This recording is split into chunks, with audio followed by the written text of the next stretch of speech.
Hi hello வணக்கம், நான் உங்கள் ஃபியூச்சர் சேவிங்ஸ் நண்பன் பேசுகிறேன். இந்த வீடியோ பார்த்துட்டு இருக்க நீங்கள் சில்வரில் ஆல்ரெடி இன்வெஸ்ட்மெண்ட் பண்ணியிருக்கீங்க ஆர் சில்வர் இன்வெஸ்ட்மெண்ட் ஏதாவது பண்ணுறதுக்கு ஆப்ஷன் இருக்கா அப்படின்னு தெரிஞ்சுக்கலான்னு இருக்கிறவங்களுக்கு அதெல்லாம் இல்லைங்க, ஜஸ்ட் சில்வரில் ஏன் இந்த மாதிரியான ரைஸ் ஆயிருக்குது, எதனால பிரைஸ் இன்க்ரீஸ் ஆயிருக்கு தெரிஞ்சுக்கணும்னு வந்திருக்கேன் அப்படின்னு சொல்கிறவங்களுக்கும் இந்த வீடியோ ஹெல்ப்ஃபுல்லாக இருக்கும். ஸ்கிப் பண்ணாமல் எண்ட் வரைக்கும் பாருங்க, கண்டிப்பாக உங்களுக்கு யூஸ்ஃபுல்லாக இருக்கும். வீடியோக்குள்ள போகிறதுக்கு முன்னாடி disclaimer, mutual funds are subject to market risk. Investment பண்ணுறதுக்கு முன்னாடி scheme related documents, offer related documents இதெல்லாம் படிச்சு பார்த்துட்டு புரிஞ்சுக்கிட்டு இன்வெஸ்ட்மெண்ட் ஸ்டார்ட் பண்ணுங்க. புரியல அப்படின்னா certified advisor or registered distributor மூலமா கைடன்ஸ் வாங்கிட்டு அதுக்கப்புறமா உங்க இன்வெஸ்ட்மெண்ட் ஸ்டார்ட் பண்ணுங்க. ஆர் ஸ்கிரீன்ல தெரியற எங்களோட அஃபிஷியல் வாட்ஸ்அப் நம்பர் நீங்க கான்டாக்ட் பண்ணலாம், எங்களோட இமெயில் ஐடிக்கும் கான்டாக்ட் பண்ணலாம். அண்ட் அது மட்டும் இல்லாம சென்னையில இருந்து தான் இந்த வீடியோ பார்த்துட்டு இருக்கீங்க அப்படின்னா எங்க ஆஃபீஸ் ஆழ்வார் திருநகர்ல தான் இருக்குது. டைரக்டாவே நீங்க ஆஃபீஸ் விசிட் பண்ணி உங்களோட இன்வெஸ்ட்மெண்ட் ஜர்னியை ஸ்டார்ட் பண்ணிக்கலாம். வாங்க இப்போ வீடியோக்குள்ள போகலாம். ரீசெண்டா பாத்தீங்கன்னா நம்ம சேனல்ல ஒரு வீடியோ போஸ்ட் பண்ணிருந்தோம், டாப் 3 சில்வர் ETF ஃபண்ட்ஸ் அப்படின்னு சொல்லிட்டு போட்டிருந்தோம்.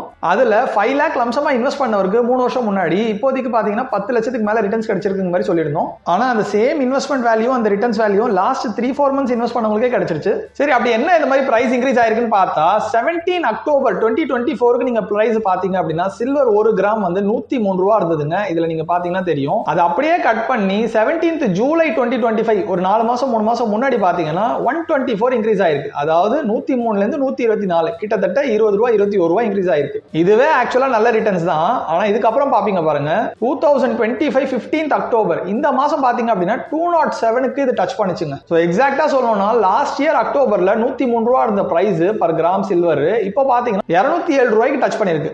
இந்த மாதிரி வந்து பாத்தீங்கன்னா ரிட்டர்ன்ஸ் வேற எதுலயுமே கொடுக்கல. லாஸ்ட் 1 இயர்ல சில்வர் தான் ஹையஸ்டா கொடுத்திருக்கு. அதே நீங்க டைரக்டா ETF ல பாத்தீங்க அப்படின்னாலும் லாஸ்ட் இயர் அக்டோபர்ல 88.59 இருந்தது. இந்த வருஷம் பாத்தீங்க அப்படின்னா 174 இன்க்ரீஸ் ஆயிருக்கு. சோ சில்வரோட பிரைஸஸும் இன்க்ரீஸ் ஆகுது, ETF ல போட்டாலும் இன்க்ரீஸ் ஆகுது, ஃபண்ட் ஆஃப் ஃபண்ட்ல போட்டிருந்தாலும் இன்க்ரீஸ் ஆயிருக்கும். சோ பேசிக்கா சில்வர் பிரைஸ் இன்க்ரீஸ் ஆக சில்வர் ரிலேட்டடா இருக்கிற இன்வெஸ்ட்மெண்ட்ஸ் எல்லாமே எக்ஸ்போஷர் நல்லாவே ரிட்டர்ன்ஸ் எடுத்து கொடுத்திருக்கும். சரி, சூப்பரா போயிட்டு இருக்கு. அதனால எல்லாரும் இன்வெஸ்ட்மெண்ட் பண்ண ஸ்டார்ட் பண்ணும்போது திடீர்னு பாத்தீங்க அப்படின்னா ஒரு நியூஸ் அப்டேட் பண்றாங்க. என்னன்னு பார்த்தா அக்டோபர் 13ஆம் தேதியில சில்வர் ETF ல இன்வெஸ்ட்மெண்ட் ஸ்டாப் பண்றோம், டெம்பரரி சஸ்பென்ஷன், இப்போதைக்கு தற்காலிகமா நிறுத்துறோம் அப்படிங்கிற மாதிரி எல்லா மியூச்சுவல் ஃபண்ட் கம்பெனிஸ்மே அமெண்ட்மெண்ட் ரிலீஸ் பண்றாங்க. இப்போ இது எதனால இந்த மாதிரி ஸ்டாப் பண்ணாங்க அப்படின்னு கேட்டா அவங்க சொல்ற ரீசன் பார்க்கும்போது டியூ டு லோக்கல் ஷார்டேஜஸ், அதாவது lack of supply of physical silver அப்படின்னு சொல்றாங்க. சோ இந்த ரீசன்னால நாங்க ஃப்ரெஷ் இன்ஃப்ளோ எதுவுமே எடுத்துக்க மாட்டோம், எல்லாமே வந்து இன்வெஸ்ட்மெண்ட் இனிமே பண்ண முடியாது, ஆல்ரெடி போயிட்டு இருக்கிற SIPயும் ஆல்ரெடி இருக்கிற லம்சம் அப்படியே இருக்கும், அது ஒரு பக்கம் க்ரோ ஆயிட்டே தான் இருக்கும், ஆனா இனிமே ஃப்ரெஷ்ஷா நீங்க இன்வெஸ்ட் பண்ண முடியாதுன்னு ஒரு ஃபுல் ஸ்டாப் வச்சுட்டாங்க. இது பண்ணதுக்கு அப்புறமா நிறைய பேருக்கு பேனிக் ஆயிடுச்சு. இதுக்கப்புறம் கீழே விழுந்துரும், இதுக்கப்புறம் கிராஷ் ஆயிடும், டவுன் ஆயிடும் அப்படின்னு எதிர்பார்த்துட்டு இருக்கும்போது கரெக்டா 1 ரூபாய் இறங்குது. அதுக்கப்புறம் பார்த்தா 3 ரூபாய் இறங்குது. இப்போ இருக்கிற பிரைஸ் பாத்தீங்க அப்படின்னா 203 ரூபாயில இருக்குது. இந்த வீடியோ நீங்க பார்த்துட்டு இருக்கும்போது மேபி இன்னும் கொஞ்சம் கம்மியா இருக்கலாம், இல்ல இன்க்ரீஸ் ஆயிருக்கலாம். இதை நான் சொல்லிட்டு இருக்கிறது 17 அக்டோபர் டேட் படி. சோ இப்போ இதுக்கு அப்புறமா இது டவுன் ஆகுமா இல்ல இது அப்ல போகுமா அப்படின்னு யாருக்குமே தெரியாது. இந்த பிரைஸ் ஹைக்குக்கான ரீசன் என்ன ஆக்சுவலா அப்படின்னு தெரிஞ்சுக்கலாமே. ஃபர்ஸ்ட் ரீசன் பாத்தீங்க அப்படின்னா சில்வர் ஹஸ் டியூவல் பவர், அதாவது சில்வரை பிரீஷியஸ் மெட்டலாவும் சொல்லலாம், இண்டஸ்ட்ரியல் மெட்டலாவும் சொல்லலாம். ஏன்னா எலக்ட்ரானிக்ஸ்ல EV பேட்டரிஸ்க்கு இதுக்கெல்லாம் வந்து பாத்தீங்க அப்படின்னா சில்வர் வந்து உபயோகிக்கப்படுது. ரெண்டாவது ரீசன் பாத்தீங்க அப்படின்னா சோலார் பேனல்ஸ் தயாரிக்கிறதுக்கும் சோலார் கம்பெனிஸ்லயும் பாத்தீங்க அப்படின்னா சில்வர் வந்து யூஸ் பண்றாங்க.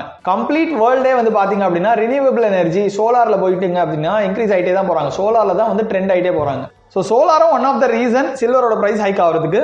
மூணாவது ரீசன் பாத்தீங்க அப்படின்னா ஜியோ பொலிட்டிக்கல் டென்ஷன், வார்ஸ் நடக்கிறது, இல்ல சாங்ஷன்ஸ் அண்ட் கான்ஃபிளிக்ஸ், இது எல்லாமே பாத்தீங்க அப்படின்னா இன்வெஸ்டர் பாயிண்ட் ஆஃப் வியூல கோல்டு தான் சேஃப் ஆனது அப்படின்னு சொல்லிட்டு அதுல இன்வெஸ்ட் பண்ண வைக்கும். கோல்டுமே பயங்கர பீக்ல போனதுனால அடுத்த டார்கெட் தான் சில்வர்ல போனது எல்லாரும். ஆனா சில்வர் இன்னொரு பக்கம் பாத்தீங்க அப்படின்னா செமி கண்டக்டர்ஸ், எலக்ட்ரானிக் வெஹிக்கல்ஸ், EVல இதுல எல்லாமே பாத்தீங்க அப்படின்னா சில்வரோட யூசேஜ் அதிகமாவே இருக்கு. அண்ட் இதெல்லாம் தாண்டி இன்னொரு விஷயம் என்னன்னு பாத்தீங்கன்னா சவுதி அரேபியாவோட கவர்மெண்ட் வந்து சில்வர் மேல இன்வெஸ்ட் பண்ணிருக்காங்க. இந்த கவர்மெண்டே வந்து பாத்தீங்க அப்படின்னா கோல்ட்ல தான் பயங்கரமா இன்வெஸ்ட் பண்ணுவாங்க எல்லா கண்ட்ரிலயும். சில்வர்ல இவங்க வந்து பாத்தீங்கன்னா சவுதி அரேபியா இன்வெஸ்ட் பண்ணிருக்காங்க. சோ அதுவும் ஒரு மேஜர் ரீசன் சொல்லலாம் சில்வரோட பிரைஸ் ஹைக்ல போனதுக்கு. சோ இந்த எல்லா ரீசன்ஸுமே சேர்ந்து தான் சில்வர் பிரைஸ் வந்து இவ்வளவு தூரம் இன்க்ரீஸ் ஆனது மெயினான காரணங்கள். இந்த ஷார்ட் டைம் வாலட்டிலிட்டியை பார்த்து செல் பண்ணிட்டு ப்ராஃபிட் புக் பண்ணிட்டு வெளில போயிடலாமா அப்படின்னு கேட்டீங்கன்னா யாருமே சரியான பதில் சொல்ல மாட்டாங்க.